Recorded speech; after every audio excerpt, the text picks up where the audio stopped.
Right now at 10, a woman wanted on child predator charges is arrested at a Galena motel. Well, the latest. Plus, one man is dead and another person injured following a crash in Delaware County. And the Robot Adventures Camp kicking off at Pittsburgh State University. We'll take you there. You're watching the KOAM News at 10, and it starts right now. Thank you so much for joining us tonight. I'm Chris Warner. On Friday, the Galena Police Department was notified by the Simpson County, Mississippi Sheriff's Office that a woman with a federal arrest warrant and an endangered runaway juvenile may be in the Galena area. Galena Police worked with the U.S. Marshal Service and the Simpson County Sheriff's Office in helping to locate the runaway juvenile. Last night, around 11:30, Galena Police, with the help of the Cherokee County Sheriff's Office and Quapaw Nation Marshal Service, served a federal arrest warrant at the Galena Motel. They also located the runaway, who was taken into custody as a child in need of care, and the suspect was also taken into custody. One man is dead in Delaware County following a crash between a utility terrain vehicle and an SUV. The crash occurred last night around 9:30 on US 412 alternate and South 590 Road. Officials say 19-year-old Lonnie Bridges of Kansas, Oklahoma was killed after failing to yield to the oncoming SUV. 18-year-old Jada Jones was a passenger in the UTV and was treated and released at Washington Regional Hospital in Fayetteville.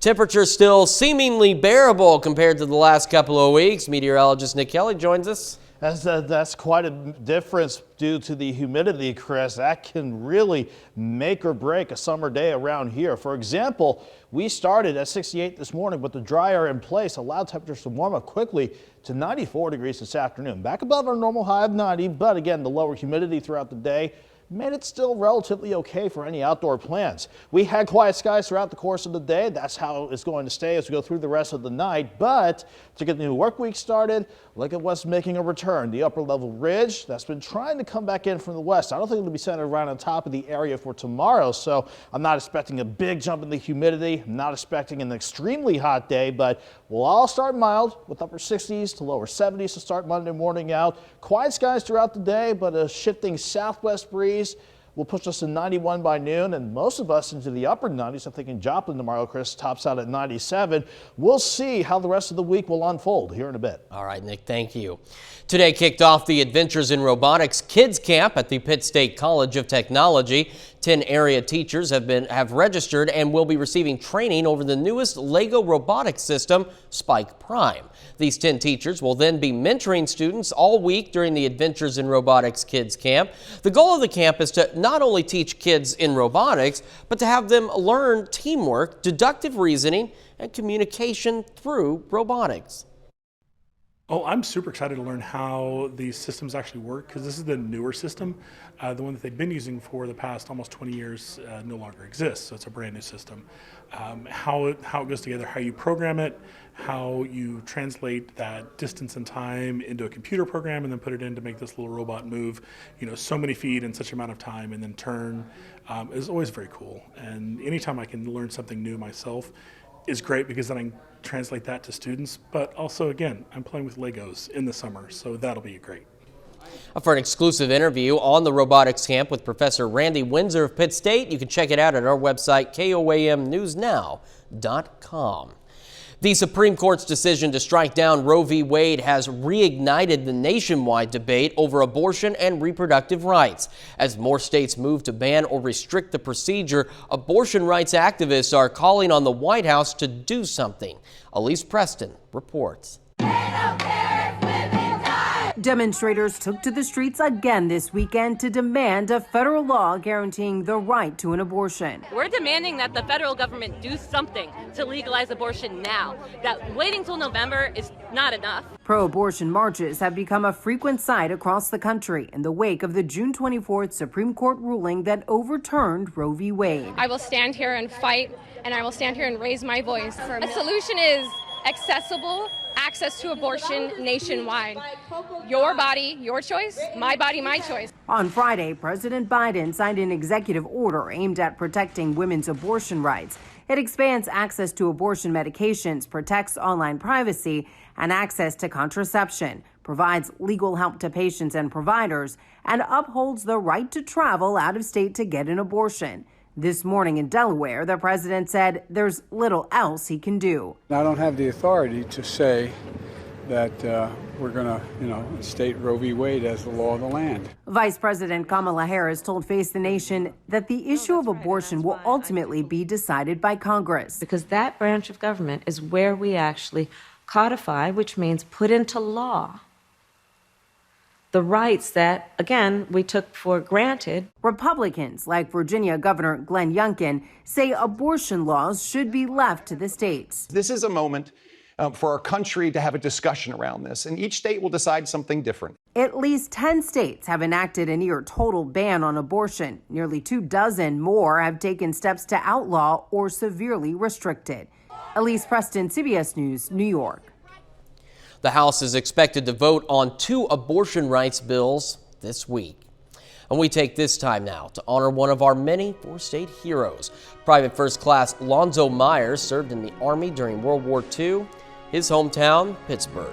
We're proud to recognize Private First Class Lonzo Myers, tonight's 4-state hero. And of course, to learn more about our other heroes or nominate one of your own at any time, you can do that at KOAMnewsnow.com. Coming up, fixing your car, especially if it's crumpled from a wreck, that may have you waiting for months. We're going to tell you why. Well, fixing your car, especially if it's crumpled from a wreck, that may take a few months. Auto body shop owners say they are waiting much longer to get essential parts to repair cars, and the supply chain issue is frustrating. One shop owner says supply snags are the most common when parts have to come from dealerships or when they have to call around the country, paying a premium on parts. One of the most hard to get parts, catalytic converters. That has a 3-month waiting time, and they often end up stolen from vehicles because of their metal's value. The cost of munching down while you shop goes up at a popular big box store. Costco raising some prices on items in its food court, popular perk that helps feed the hungry shoppers. The chicken bake, which is chicken and cheese stuffed in pastry, is now $3.99, up from $2.99. 20-ounce sodas are up 10 cents to 69 cents. The rare food court hikes are likely due to inflation, which hit groceries at 14% in May. The favorite hot dog and soda special, still $1.50 though. That's the same price it's been since the 1980s. Well, COVID is out and money is in as America's top source of anxiety. An American Psychiatric Association Healthy Minds poll says money worries, particularly when it comes to inflation, are America's top source of inducing stress. The poll surveyed more than 2,000 Americans in late June and found 9 out of 10 Americans say they are anxious or very anxious about inflation. Half of Americans are concerned about a possible loss of income, with Hispanic adults, mothers, millennials, and Gen Zers the top groups worried about losing income. Doctors weigh in on why migraines can intensify in the summertime. According to Emad Estamalik, a headache specialist for the Cleveland Clinic, seasonal changes can increase the painful headaches in people. Estamalik says migraines can lead to other symptoms such as nausea and significant sensitivity to light. Helpful treatments include Botox, therapy, and even some dietary or lifestyle changes. Analysts say 12% of Americans get migraines, with women about 3 times more likely than men. Pediatricians warn about social media and how it affects kids' attention spans. According to Michael Manos, a pediatric psychologist at Cleveland Clinic, children giving too much attention to their screens have their attention pulled away from face-to-face interactions. Manos says too much social media can make it harder for kids to concentrate or in class or complete assignments. The American Academy of Pediatrics says kids under 4 should have no more than an hour of screen time a day, and older kids no more than 2. A little later, it's Sunday, and you know what that means. Time for our weekly look back at the weekend box office. But first, the upper level ridge is trying to make its return. We'll see if we can get the heat to really kick back in this week with my forecast up next.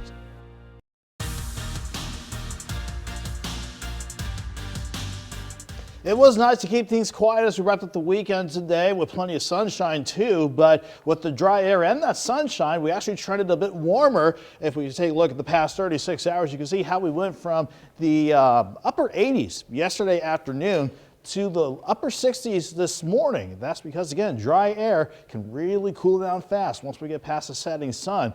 At the same time, though, that dry air that stayed in place today warms up fast once we get the sun to rise. So it's no wonder we hit about 93, 94 degrees. And I do think we'll turn a little bit hotter, at least to get your work week started tomorrow. In the meantime, the live look from Indigo Sky Casino Resort outside of Seneca, Missouri looks calm from that corner of Missouri and the rest of the area too, including 7th and Range Line at 10:15 on the Sunday night. We're at 79 at the airport and downtown pretty much with the dew point in the mid 60s. That gives you a good idea that since temperatures can drop below the dew point, we are not going to drop back past, let's say, the upper 60s to lower 70s as we continue throughout the rest of the night ahead of us.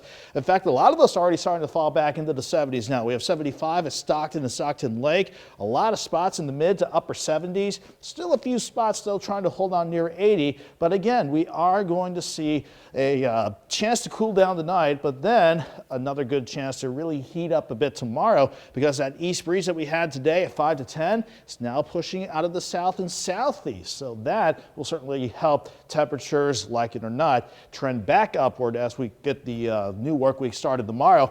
Not a lot to show on first impressions on the Skywatch storm tracker, at least in our immediate region, but a little cluster of thunderstorms. It's actually been triggered by our next cold front that we're watching. This will come into play as we go into Tuesday, but as long as we're head of the front tomorrow and we have the upper level ridge temporarily back in play, all of that is going to result in a hot Monday once we get past a mild night ahead of us. Here's what I mean. We have everybody dropping back now into the 70s and even a few spots near 80, but we're all going to drop back ultimately upper 60s to lower 70s with quiet skies to get your Monday morning started. We keep things quiet to start Monday afternoon out, but again, before any extra humidity can try to build in, we will see temperatures quickly go into the lower 90s at the noon hour tomorrow. And then we'll top out mainly in the mid to upper 90s.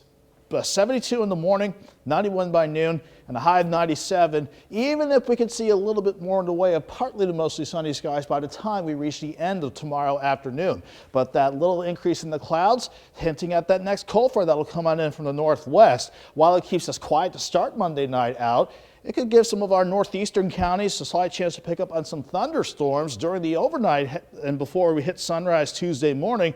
Then behind that front, another little dip in temperatures as we drop back into the upper 80s with another burst of dry air in place. Not to mention, it'll help at the upper levels too, temporarily squash that upper level ridge.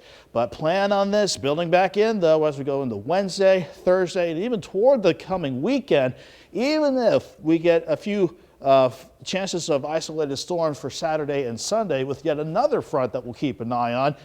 So we are at 97 for tomorrow, 73 Tuesday morning before highs top out only at 89, 66 Wednesday morning, then back to 93 for Wednesday afternoon. Then put it simply, Chris, mid to upper 90s Thursday into the coming weekend. Nick, thank you. Coming up in sports, 8 Outlaws players compete in tonight's Mink League All-Star Game. Plus, Joplin American and Joplin National play for a spot in the District 2 Tournament Championship. Danny Terzer's got those highlights next.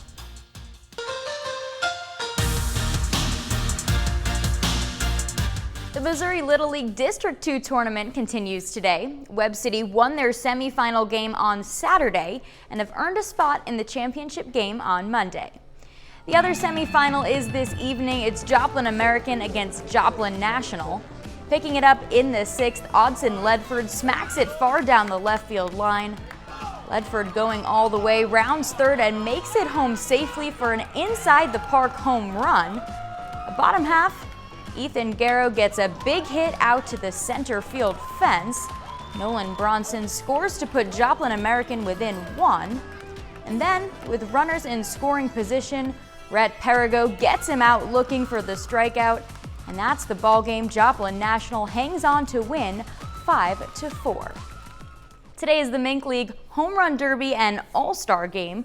Carson Carpenter is representing the Outlaws in the Home Run Derby, and 8 other players have made it on this year's All-Star roster. The Outlaws are in the South Division, but it's the North that gets the win tonight 7-2. Outlaws infielder Caden Bressler has an RBI single in the game. In the majors, the Cards looking for their first win in this 4-game series with the Phillies. Lars Nootbaar ties the game up at 1 with a single to left. Nolan Arenado scores. 5th inning, Kyle Schwarber crushes this ball to dead center. Solo home run, Phillies up 3-1. Next inning, Albert Pujols chips away at the Phillies' lead with a homer of his own. And then 8th inning, tied at 3 again, and the base is loaded for the Cards. Tommy Edman pops it up to center. Dylan Carlson scores off the sac fly, and the Cardinals come back to win 4-3. Royals host the Guardians. Kyle Isbell gets it going, smacks a line drive to right for an RBI single. Later, Andrew Benintendi gets it through the hole. Base hit Nicky Lopez scores. 2 batters later, Royals load the bases. MJ Melendez drops it into shallow center. 2 score. Melendez getting to second, but he is called out. 4-0 Kansas City. They add to their lead again in the 6th. Lopez goes the opposite way for a single. Isbell comes home. The Royals win the series finale 5-1. Nick Curios takes on Novak Djokovic in the men's Wimbledon final today. Curios strong early, comes to the net, hits the overhead winner. He takes the first set 6-4. Djokovic comes back to lead 2-1. 4th set tiebreaker here. Curios puts it long. Then 3rd championship point for Djokovic. Kyrgios hits it into the net. That's the match. Djokovic wins in 4 sets. It's his 4th straight Wimbledon title and 7th overall. He's now a 21-time major champion. That's it for sports. We're back after this. Crowds in Los Angeles are showing few signs of COVID precautions as a rise in cases fueled by the most contagious subvariant could soon trigger the return of indoor mask mandates. Nationwide, BA.5 is responsible for more than half of all new cases, and CBS News medical contributor Dr. David Agus says a prior infection may not stop this strain. Here's now is CBS's Danya Bacchus.